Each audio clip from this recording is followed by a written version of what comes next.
The billionaire's body was dumped like garbage. His son cried beside him, covered in dirt and fear. And behind them, the maid screamed, hands on her head, yellow gloves shaking. How did they end up here, in the middle of nowhere, with no one coming?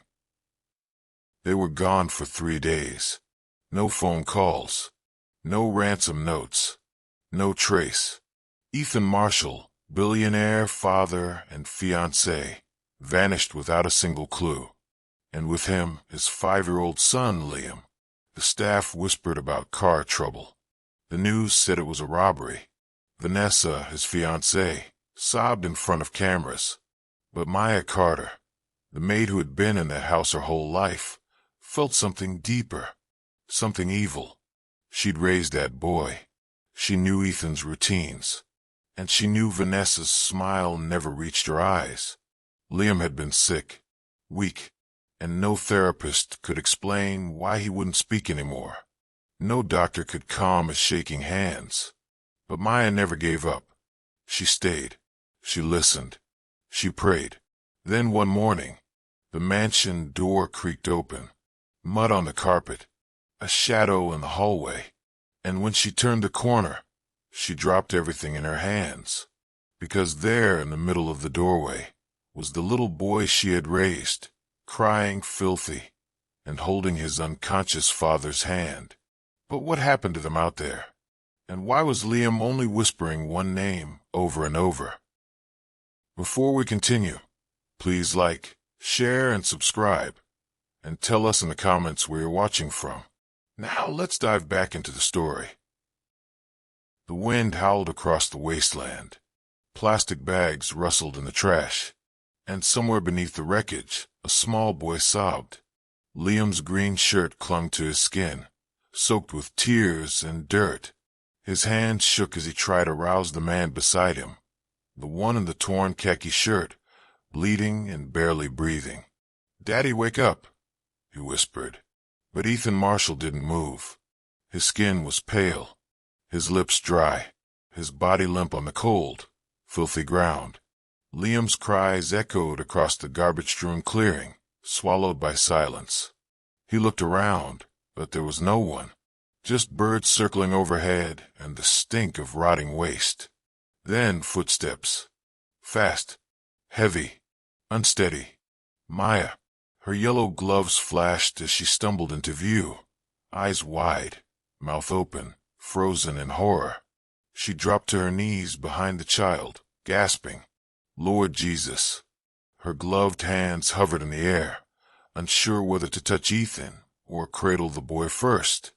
"God, not today," she whispered. "Please, not today." Liam turned and threw himself into her arms, sobbing. "He won't wake up. I tried. Maya held him tightly, rocking him gently, whispering under her breath, a hymn, one her grandmother taught her. It was barely more than a breath, but it carried something sacred. "You're safe now. I've got you, baby," she said, brushing dirt from his face. "I've got you." But Ethan still hadn't moved. Maya leaned down, pressed her ear to his chest. A heartbeat. Faint, but there. He was alive. She blinked back tears, her body trembling from the weight of the moment. Her mind raced. How had they ended up here? Who left them in this place like trash? She glanced at Liam again. His arms were scratched, his lips cracked. Someone had taken them, left them here to die. No one knew she was here. No one had called. She just knew. All night, her spirit had felt unrest. She had risen before the sun, driven without a destination. And somehow, her gut had brought her here. Now, her heart burned with questions. This wasn't random. This wasn't an accident. And whoever did this, they had expected no one to come looking, especially not her. Maya took a slow breath, lifted her chin toward the sky. "God, if you led me here, show me what comes next." She reached for her phone with one hand and held Liam tight with the other. Somewhere behind them, a car door slammed in the distance. She froze. They weren't alone. What kind of evil would leave a father and son to die in a place like this? And what was waiting in the shadows now? Before the ambulance, before the screaming, before the trash heap, there was silence. It crept into the mansion the day Anna Marshall died. One moment, she was picking out cupcakes for Liam's birthday. The next, she was gone, crushed in a 3-car pileup on Interstate 5. No warning, no goodbye, just a phone call that shattered everything. Ethan never spoke about it. Not to friends, not to staff, not even to his son. He buried the grief beneath spreadsheets and investment reports. He told himself he had to be strong, but in truth he was breaking. He started sleeping in his office, stopped going upstairs, stopped looking at Liam's drawings, stopped mentioning Anna's name at all, and the silence grew louder. Liam was only 4. He didn't understand death, only that Mommy had stopped coming through the front door. He waited for her. Every night, some evenings, Maya would find him curled by the window, still wearing his little shoes, watching the driveway like it might bring her back. He didn't talk much. He barely ate. His hair began to fall out from the stress. "Maybe she's mad at me," he whispered to Maya once, clinging to her apron. "Maybe that's why she's gone." Maya's heart broke in silence. She told Ethan the boy needed grief counseling. He nodded, then forgot. When he finally hired someone, it was a woman Vanessa recommended, sleek, clinical, and cold. Liam didn't open up to her. He barely looked at her. But Ethan was too exhausted to fight, too afraid to look deeper. He let Vanessa take over. Vanessa Blake. She came dressed in concern and designer perfume, spoke softly, smiled perfectly. She offered Ethan company during meetings, and later, in his bed. At first, she was comforting, then controlling. She moved Liam's toys into storage. She removed all photos of Anna. She told Maya to step back from the child's bedtime routine. "He needs structure," she said, "not sentiment." Ethan didn't object. Not when she criticized Maya. Not even when Liam cried every time Vanessa touched his hair. He was trying to survive, to move on, to pretend he still knew what it meant to be a father. But grief sat on his chest like a heavy night, and he couldn't breathe through it. So he let Vanessa tighten her grip. He let Liam grow quieter. He let the mansion grow colder. And Maya, always watching, always praying, stayed silent, until the day she saw Liam flinch at the sound of Vanessa's heels, until the day Ethan's phone went missing for 3 hours, until the day Liam whispered, "I don't want to go with her." That's when Maya knew something was deeply wrong, and everything changed the day a stranger walked into their lives. She didn't enter with noise. She never did. Maya Carter moved through the mansion like memory, soft-footed, steady, and impossible to ignore once you finally saw her. She wasn't just the housekeeper. She was part of the foundation, raised by the staff who came before her, raised the children who grew up there, and kept the place breathing long after grief set in. Her uniform was always pressed. Her yellow gloves hung from her apron pocket like they were stitched into her skin. She wore no jewelry, no perfume, just a faint scent of clean linen and lemon polish. But it was her voice that Liam responded to.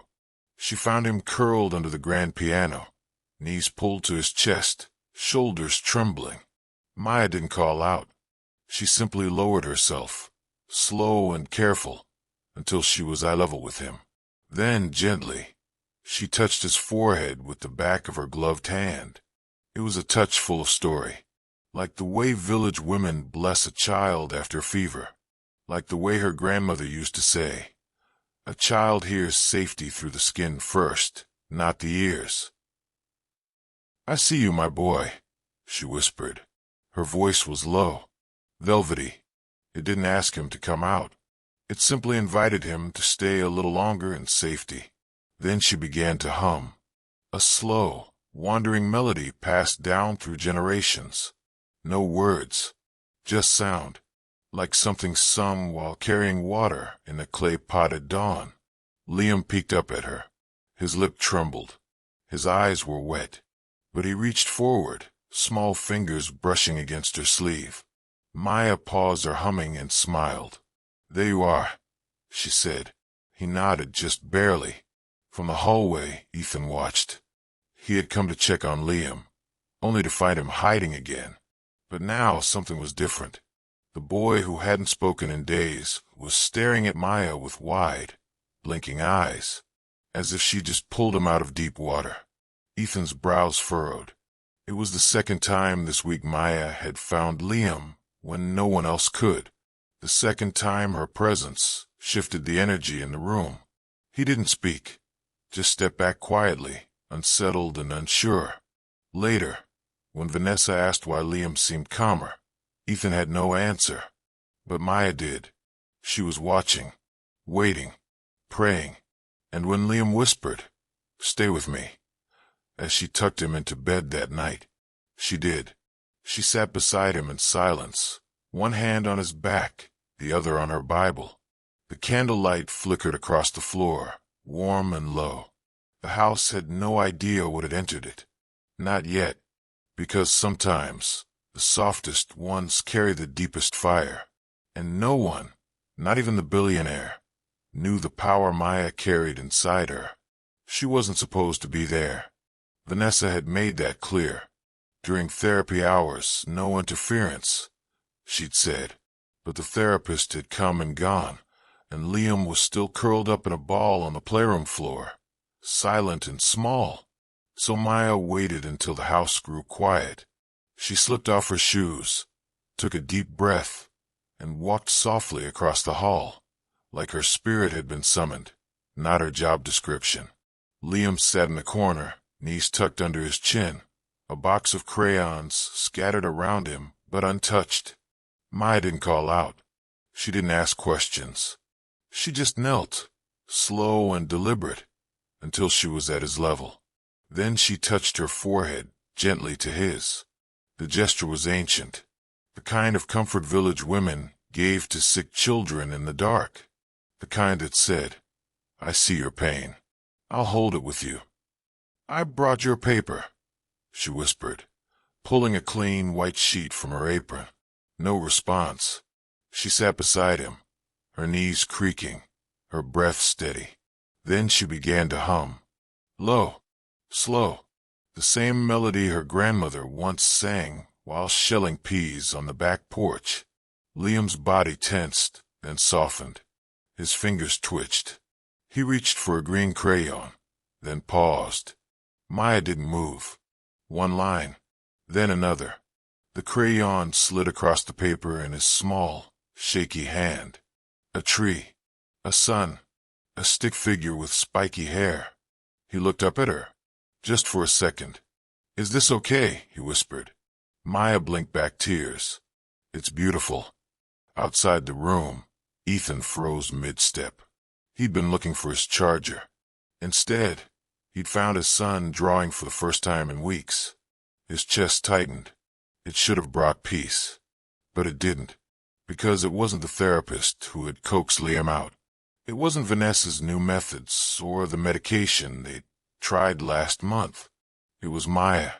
Again. The maid. The one everyone overlooked. He watched as Liam leaned into her shoulder, humming along with her tune in the tiniest whisper. Ethan stepped back, heart pounding. Because what if she was the only one who could reach Liam? What did that say about him as a father? Hope bloomed in his chest. But hope was sharp. Hope meant he'd been wrong, and he wasn't ready to face that yet. That night, Maya folded the drawing and tucked it into the pages of her Bible. Liam slept peacefully for the first time in months. No nightmares, no tears, just breath, steady and soft. Down the hallway, Ethan sat alone in his office, staring at the family photo he hadn't touched since Anna died. His hands trembled, and just as he reached to pick it up, something happened downstairs that made him rise to his feet. his heart suddenly full of questions. He found her in the laundry room, folding Liam's green hoodie, the one the boy refused to wear last week, until she asked him. Ethan didn't knock. He didn't wait. "You went behind my back," he said. Maya didn't flinch. "I stayed with the boy who was crying." "You're not his mother. You're not his therapist. You're not even supposed to be near him without permission." His voice was sharp, louder than he meant. Maya folded the last sleeve and placed it neatly in the basket. Then she looked up, steady and calm. "I'm the one who hears him," she said. "And sometimes that's more important than who signs the forms." Ethan's jaw tightened. He opened his mouth to respond, but another voice cut in. "She's crossing boundaries." Again, Vanessa. She appeared in the doorway, arms folded, lips thin with disapproval. "I told you she was undermining the professionals," she said to Ethan. "The therapist said it clearly. Too much emotional involvement will only confuse Liam." Maya turned, her hands still, her eyes clear. "What's confusing is watching a child shut down every time you walk into a room." Vanessa's eyes narrowed. "Excuse me. You heard me." A heavy silence fell. Then, crack. Liam's toy truck shattered on the floor behind them. No one had noticed him in the hallway, listening.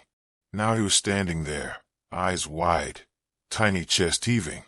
He looked at Maya, then at Ethan, then turned and ran. The door at the end of the hall slammed so hard the windows rattled. Ethan moved to go after him, but Maya stepped in his path. "Let him have a moment," she said softly. "He needs space, not more noise." Vanessa scoffed. "This is exactly why she needs to go." "I'm not leaving him," Maya said. "Not while he's still afraid."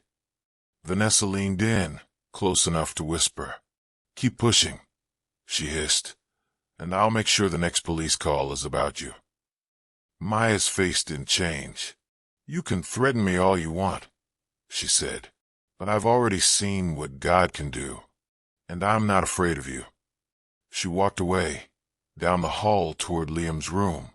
Ethan stood frozen, caught between two women, one who soothed his son's soul, and one who had promised to fix his broken family. That night, Liam refused to eat, wouldn't speak, wouldn't draw. Whatever progress had started, it had vanished.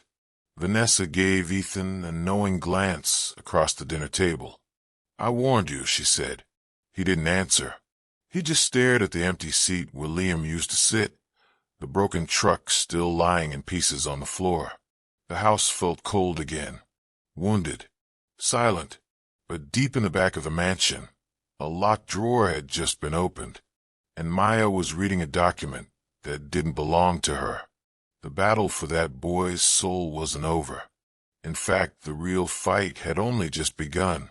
The therapist adjusted her glasses as she flipped through Liam's notes. "This is unusual," she said softly. "He's forming attachments. Strong ones." Ethan looked up. "He's talking more. Sleeping through the night. Fewer outbursts. That kind of shift doesn't come from medication or routine alone." She paused, then met Ethan's eyes. "It's connection." Ethan swallowed. "Who's he connecting to?" he asked, though he already knew. The therapist smiled faintly. "Your maid, Maya. He mentioned her name 7 times today. Called her safe." Later that night, Ethan opened the security app on his laptop. Vanessa had once insisted it be installed for safety, but he hadn't checked the saved clips in weeks. He scrubbed through timestamps. There it was, Maya kneeling on the rug beside Liam, humming.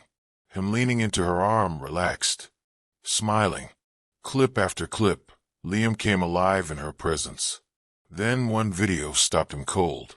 Vanessa entering the playroom. Liam backing away, shoulders tense, hands pulling into fists. No one had ever told him that. He stared at the screen, breath shallow. He'd ignored it. All of it. The signs, the silences, the spirit of the house shifting. He had doubted the one person who never demanded praise or payment, the one who never tried to take control. He closed the laptop, his heart racing, and in that moment something cracked. Downstairs, Maya entered the dining room with a bowl of soup for Liam. He ran straight to her, arms wide. She knelt, wrapped him tight in her arms. "I missed you," he whispered. "I was just in the laundry." She smiled. "I still missed you," he said. Ethan stood at the top of the stairs, watching. His throat tightened. He came down slowly, each step heavier than the last. When he reached them, Maya rose to her feet. Liam clung to her hand like it was the only thing keeping him steady. Ethan opened his mouth to speak. Nothing came out. So instead, he fell to his knees. His voice cracked. "I didn't know how to save him. I didn't know how to save myself." Maya looked at him gently. No pride, no pity. "You didn't have to know," she said. "You just had to stay." He nodded, a single tear sliding down his cheek. Liam let go of Maya's hand and wrapped his arms around his father. And for the first time since Anna died, Ethan hugged his son without fear. The moment held like a heartbeat. Still, warm, eternal. Maybe God had not forgotten his house after all. Maybe he had simply waited for it to become quiet enough to move. There was peace that night. Liam slept. Maya sang quietly in the hallway. Ethan sat by the window, eyes closed, hand resting on the photo of his wife. Everything finally felt like it was turning toward the light, until the day everything changed forever. The sun spilled soft gold across the old music room. Dust floated in the air like falling prayers. The house was quiet, too quiet. Liam stood barefoot near the piano bench, eyes wide, fists clenched. "He wants to try," Maya whispered. Ethan blinked. "Try what?" "To play," she said, smiling gently. The song Anna used to hum. Ethan's breath caught. He looked at his son, small, nervous, trembling, and wondered how that memory had survived in him at all. Maya crouched next to Liam, leveling her eyes with his. "Just follow the notes, my boy," she said softly. "No rush. One key at a time." Her voice was barely above a breath. She placed his hand on the first note, covering his fingers with hers like a warm blanket. Liam pressed down. A soft sound echoed, uncertain but pure. Another note. Then another. His lip trembled. His body swayed, almost like the music was carrying him. In the hallway, Ethan leaned on the doorway, every muscle tight. He wasn't a man prone to fantasy, but something holy filled the room. He could feel it. The way light kissed Liam's hands. The way Maya breathed with him, slow, steady, guiding. He was witnessing something sacred. Then came the interruption. Click, click, click. Heels. Vanessa. She appeared behind Ethan, arms crossed, a disapproving frown pulling at her face. "Are you seriously letting her do this?" she whispered. "This is emotional exploitation." Ethan didn't look away. "She's helping him," he said. "She's confusing him." Vanessa snapped. "He needs structure, not this." She waved a hand at the piano. Ethan's voice lowered. "If you interrupt this moment, I swear." Vanessa stepped forward anyway. Liam flinched. His hand slipped off the key. He looked back, eyes wide. Maya stepped between them before Vanessa could speak. Her tone was firm. "Not today." Vanessa blinked. "Excuse me." "I said not today. Whatever you came to destroy, it won't break him this time." Vanessa's jaw locked, but she backed away. Liam turned to Maya. "Can I keep playing?" She smiled. "Of course." He pressed another key. This time, it came smoother. Then another. Ethan stepped into the room now, quiet as breath. Maya looked at him once, just once, and something passed between them. No words, just understanding. Liam pressed 3 more notes. a full bar, then exhaled slowly, like he'd been holding it in for years. His lips parted. "Mama used to play this," he said. Ethan's hand flew to his mouth. He hadn't heard Liam say the word mama since the funeral. Maya's eyes filled. The song was incomplete, but the moment wasn't. The boy was healing, and in the middle of it all, time seemed to pause. And then came the moment no one expected. The room had never been this quiet. No machines, no voices, no warnings, just the soft hum of Maya's hymn floating through the air, and the slow, steady breath of the little boy standing on his own 2 feet. Liam reached for the pencil. His fingers hovered above the paper, shaking slightly. Maya had placed it in front of him 20 minutes ago. No pressure, no expectation, only presence. "Take your time," she had whispered. "We're not in a race." Now his tiny hand pressed down, and the pencil moved. One stroke, then another. The lines were uneven, but certain. Ethan sat on the floor across from him, legs folded beneath him, watching every movement like it might disappear. The room was filled with afternoon light, warm, golden, almost unreal. It stretched through the windows like gentle hands, wrapping around them all. Liam finished his drawing and slowly turned the page toward his father.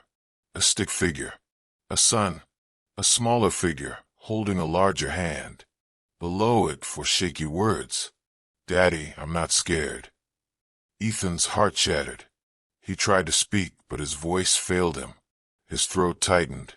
Tears blurred his vision.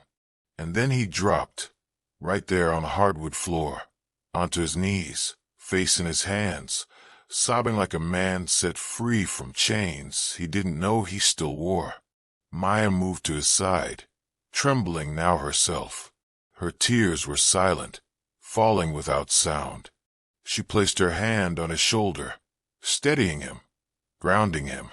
Liam crawled into his father's lap, wrapping his arms around Ethan's neck. "Are you okay now?" he asked softly. Ethan pulled him closer, burying his face in his son's hair. "I am now," he whispered. Maya closed her eyes and lifted her head slightly. A prayer passed through her lips, no words, just breath and belief. For a moment, the room felt like a cathedral. No pews, no altar, just 3 broken people wrapped in a healing only God could deliver. This was not science. This was grace. Not logic, not therapy, not a checklist or a progress chart, but love, patient, persistent, wrapped in yellow gloves and steady hands. Ethan looked up at Maya through his tears. "I didn't see it," he said. "I didn't see what you were doing." "You weren't supposed to," she replied gently. "It wasn't for you to see. It was for him to feel." The clock ticked. Liam laid his head on his father's chest, and for the first time since Anna's death, the house did not feel haunted. It felt holy. Maya stood and walked to the window. She didn't need applause. She didn't want it. She just needed the boy to be whole. And now he was. The day the footage surfaced, everything changed. It had been buried deep in the system. One of the external cameras Vanessa never thought to disable. The timestamp file showed everything. Dylan pulling up to the service entrance. Ethan, groggy and confused, being helped into the back seat. Liam crying, and Vanessa standing by the gate, giving silent instructions with a smile too calm for what was happening. The detectives didn't need much more. Evelyn was arrested first, caught trying to wire money from a shell account connected to Ethan's estate. Vanessa followed hours later, dragged out of a spa, her crocodile tears running as fast as her mascara. And Dylan, he surrendered quietly. Said he never wanted to hurt the boy. Said Maya was the only reason he couldn't live with what they'd done. The mansion exhaled. The weight lifted. Sunlight poured through windows that had stayed shuttered far too long. Liam danced barefoot in the hallway, spinning like the world was new. His laughter returned, bright and full. He ran through the gardens again, painted again, slept through the night. He called Maya Mama Maya now, sometimes just Mama. When he was tired, Ethan watched him from the patio, heart still stunned by the softness of peace.